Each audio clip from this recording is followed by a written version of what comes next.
Président, au nom du gouvernement, je sollicite le consentement de la Chambre pour faire adopter le projet de loi suivant, qu'il soit résolu que le gouvernement du Québec accepte le projet Polyélectrique Énergie Est. C'est la décision à laquelle est arrivé le gouvernement après de très longues réflexions.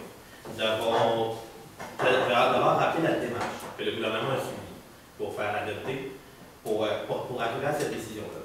Nous avons premièrement mandaté un bureau d'audience publique sur l'environnement pour évaluer l'acceptabilité sociale du projet, pour écouter toutes les parties prenantes dans toutes les communautés du Québec. Le rapport a été déposé, il a été consciencieusement analysé par les experts du ministère de l'Environnement. Nous avons imposé 7 conditions avant de pouvoir accepter le projet de loi. Avant d'accepter le projet électrique Énergie Est, nous avons refusé une première fois parce qu'il y avait des conditions qui n'étaient pas satisfaites. Ils sont retournés à la table d'essai, ils nous ont proposé un projet qui, cette fois-ci, satisfait l'ensemble des conditions. Nous avons consulté les Premières Nations concernées. Nous avons évalué l'impact économique du projet. Nous en sommes donc arrivés à la conclusion que ce projet de loi était bénéfique pour le Québec. Je sais que c'est une décision qui était difficile à prendre, mais les Québécois qui nous regardent s'attendent que leur gouvernement analyse les projets qui lui sont soumis et les avec discernement, avec rationalité, et arrive à une décision qui aille dans le sens de l'intérêt commun à plus long terme. Et c'est quoi l'intérêt commun à plus long terme? Il y a une réalité, c'est que le pétrole existe, on utilise le pétrole, puis on va l'utiliser encore pendant quelques décennies. L'objectif du gouvernement, évidemment, c'est de réduire la dépendance du Québec aux énergies fossiles. Mais en date d'aujourd'hui, au cours des 5 prochaines années, c'est pas vrai qu'il n'y aura plus de pétrole au Québec, et ce pétrole-là, il n'y aura plus de pétrole qui traverse le Québec, et ce pétrole-là va être transporté. Le train, le camion-citerne, ont tous les risques que ça pose à la sécurité. Pour cette raison. Le pipeline est quand même le moyen de transport le plus sécuritaire et le plus écologique également. Les moyens. On le sait, le transport est responsable de 27 des émissions de gaz à effet de serre. Le transport routier, c'est plus de 69 de ce 27%-là. Ça fait. Donc, le pipeline est un moyen de transport qui est écologique, qui va réduire les émissions de gaz à effet de serre du Québec. Il ne faut quand même pas oublier une chose. L'approbation du projet de pipeline Énergie Est, ça fait partie d'une stratégie plus globale de lutte aux émissions de gaz à effet de serre. Je vous rappelle qu'on a mis un chantier important sur l'électrification des transports. C'est le projet le plus mobilisateur pour le Québec au cours de la prochaine décennie. Nous sommes des leaders en Amérique du Nord, avec la Californie, maintenant l'Ontario, par rapport à la tarification sur le carbone, la bourse du carbone, qui réduit les émissions de gaz à effet de serre et qui crée l'innovation, qui crée l'innovation dans le domaine des énergies vertes, en obligeant les compagnies à adapter leurs installations pour émettre moins de gaz à effet de serre. Nous avons également des objectifs les plus ambitieux en Amérique du Nord. Nous avons récemment annoncé notre intention de forcer les concessionnaires automobiles à vendre davantage de voitures électriques. Hydro-Québec est en train de déployer des bornes dans toutes les régions du Québec pour accélérer la conversion automobile des voitures à pétrole vers des voitures électriques. Nous avons un crédit d'impôt généreux par rapport à l'achat de voitures électriques. Le gouvernement du Québec considère que la lutte au changement climatique constitue le plus grand défi auquel l'humanité devra relever au cours du prochain siècle.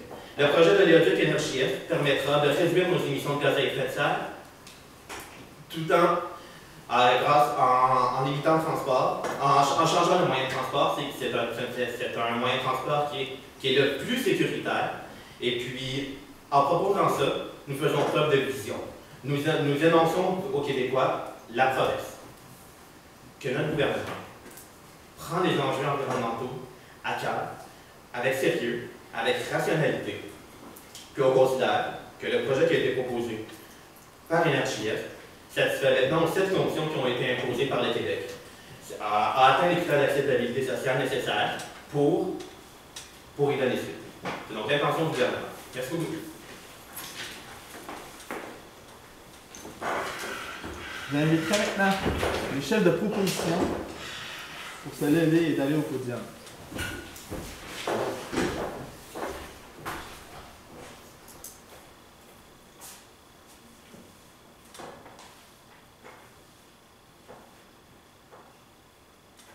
Merci, Monsieur le Président. Le gouvernement nous fait part de son projet en nous mentionnant un bon nombre d'éléments qui lui ont permis d'en venir à ce projet. On parle ici de coûts associés, de temps associé aussi à ça pour finalement se rendre compte que près de 71% des Québécois sont contre. Les Premières Nations sont contre aussi. Pourquoi à ce moment-là on propose un projet comme celui-là? Et pourquoi les Québécois sont contre? C'est parce que le projet en ce moment est très risqué.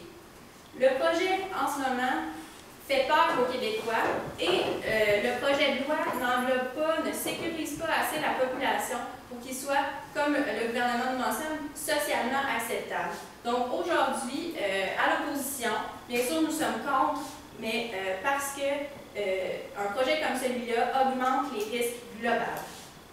En ce sens, je vais vous présenter 3 arguments. Ma collègue vous présentera le 4e et je vais aussi réfuter les arguments, le premier argument du Premier ministre. Donc, nos arguments, risque pour l'environnement. Notre 2e argument, risque pour l'humain. Notre 3e argument, pas de retombées économiques. Et notre 4e argument, idéologie contraire. Donc, pour le premier argument, risque pour l'environnement, en ce moment, l'étanchéité de ces fameux oléoducs n'a pas encore été prouvée et la preuve de ça, c'est qu'il y a encore des fuites. Qu'est-ce qui se passe à ce moment-là dès qu'il y a une fuite? Bon, bien sûr, il y a l'écoulement, mais pour l'environnement, il y a un risque possible de contamination des eaux, risque possible de contamination des sols. Donc, on vient ici atténuer, briser l'habitat de la faune et de la flore au Québec. Donc, on risque de détruire notre belle biodiversité. On risque de détruire notre fleuron québécois, le fleuve Saint-Laurent. On risque de détruire l'écosystème marin. On parle aussi des forêts. Tout ça, Monsieur le Président, ce sont des risques qui sont présents, auxquels le gouvernement ne répond pas. Alors aujourd'hui, on pose la question au gouvernement, comment éliminer les risques environnementaux, on aimerait qu'il lui réponde. Ensuite, les risques pour l'humain. Rappelez-vous de ce qui s'est passé à Lac-Mégantic. Des centaines et des centaines de vies ont été détruites à cause de quoi? À cause du transport du pétrole. Ici, on se dirige un peu vers la même situation. Je vous en ai parlé, on contamine le sol, on contamine les cours d'eau. Vous, Monsieur le Président, est-ce que vous aimeriez boire un bon verre d'eau plein de pétrole? Moi, non, et je ne suis pas mal sûre que vous non plus. En ce moment, là, on est en train de causer un problème majeur pour l'humain. Il n'y a pas de bénéfice à vivre dans un environnement contaminé par le pétrole. Ensuite, il n'y a pas de retombées économiques directes. L'oléoduc ne fait que passer. 80% du pétrole qui passera dans ces tuyaux seront du pétrole brut. Il n'y a aucun arrêt prévu dans nos raffineries québécoises. Et je vous donne un chiffre, Monsieur le Président, même TransCanada, le porteur de ce projet, à long terme, ne prévoit que 15 emplois. Donc, on est en train de se battre aujourd'hui en Chambre pour créer 15 emplois à long terme. Monsieur le Président, il y a des questions à se poser là-dessus. On demande aussi au gouvernement à ce moment-là de nous prouver à l'aide de chiffres les réelles retombées de son projet. Ensuite, je vais réfuter un peu les arguments du Premier ministre. Les arguments ont été un peu flous, selon nous. Il a apporté beaucoup il a apporté beaucoup d'éléments, mais peu d'arguments. Il nous a parlé d'accessibilité sociale, ce qui n'est pas vrai. Il nous a parlé de ses démarches. Par contre, ce n'est pas ça qui nous intéresse. Aujourd'hui, nous aimerions avoir des données pour prouver ce qu'il projet de loi ne doit pas passer, je le répète, dû au risque pour l'environnement, au risque pour l'humain, car il n'y a pas de retombées économiques concrètes associées à ce projet. Concernant aussi le projet est risqué et le gouvernement n'a jamais démontré comment il pouvait éliminer ces risques. C'est pour ces raisons que nous nous opposons à l'opposition à ce projet. Merci, Monsieur le Président.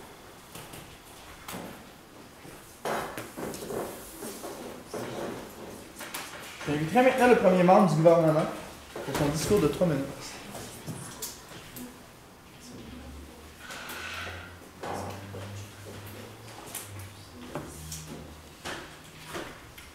Madame la chef à l'opposition, vous nous avez dit qu'on avait des arguments flous. Moi, l'accusation que j'ai à vous porter, c'est que je ne vous proposais aucune solution. Je ne sais pas dans quel monde utopique présentement l'opposition vit, mais le pétrole présentement passe dans le Québec. Est-ce qu'on invente le pétrole? Est-ce qu'on veut que ça passe soudainement sur le terrain québécois? Non, présentement, il passe déjà. Déjà, là, on a des estimations. En 2025, on estime, avec un statu quo actuel, qu'il va y avoir 3 500 000 barils de pétrole qui va passer sur les terrains québécois.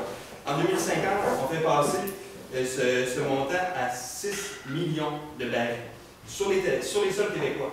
C'est quoi présentement les moyens de transport? C'est le train, c'est les camions. Je trouve ça très rigolo, ben pas rigolo, mais je trouve ça un peu étrange que Madame apporte l'argument de Lac-Mégantic parce que c'est justement ce que ça fait en ce moment, le transport du pétrole au Québec. Présentement, c'est fait par wagon. Est-ce que c'est sécuritaire? Ben franchement, je pense que Lac-Mégantic nous l'a prouvé avec ses 47 morts, ses 40 bâtiments détruits, ses 2000 personnes évacuées. Quand on parle de contamination de sol, je crois qu'une fuite est un peu moins grave qu'une explosion. En plus, en parlant des fuites, vous nous avez accusé comme de quoi le projet les pipelines étaient non sécuritaires, tandis qu'il va y avoir un contrôle continu de ces pipelines-là.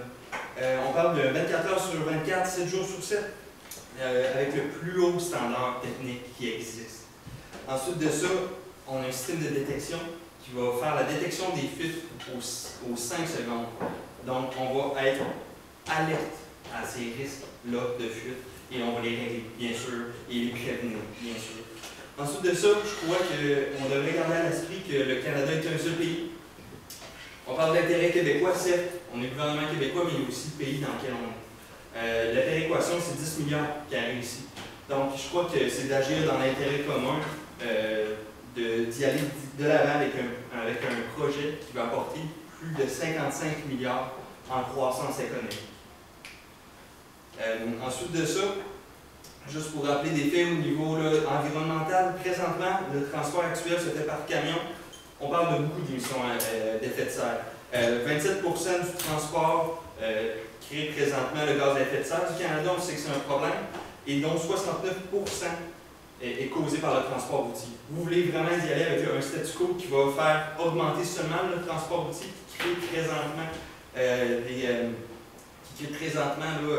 des gaz à effet de serre.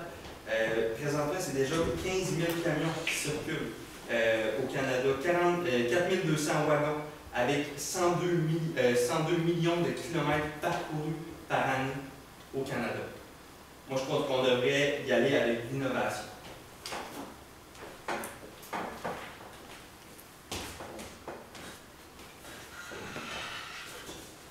J'inviterai maintenant le deuxième membre. J'inviterai maintenant le premier membre de l'opposition pour son discours de 3 minutes.